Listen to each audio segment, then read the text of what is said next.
नमस्ते अस्तु भगवन् विश्वेश्वराय महादेवाय त्र्यम्बकाय त्रिपुरान्तकाय त्रिकालाग्निकालाय कालाग्निरुद्राय नीलकण्ठाय मृत्युञ्जयाय सर्वेश्वराय सदाशिवाय श्रीमन्महादेवाय नमः।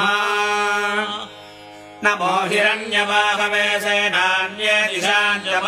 नमो नमो वृक्षेभ्यो हरिकेशेभ्यः पशूनाम् पतये नमो नमः स्वस्मिञ्जराय त्विषीमते पथीनाम् पतये नमो नमो बभ्रुषाय विव्याधिनेन्द्राणाम् पतये नमो नमो हरिकेशायोपवीदिने पुष्टानाम् पतये नमो नमो भवस्य हेति जगताम् पतये नमो नमो रुद्राय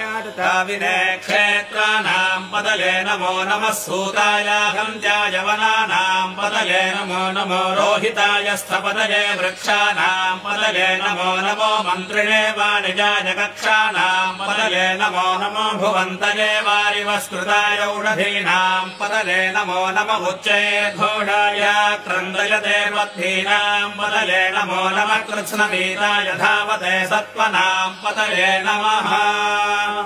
नमः सखमाणाय निव्याधिन आव्याधिनीनाम् पतये नमो नमः क्लुभाय निषङ्गिने स्तेनानाम् पतये नमो नमो निषङ्गिन इडुधिमते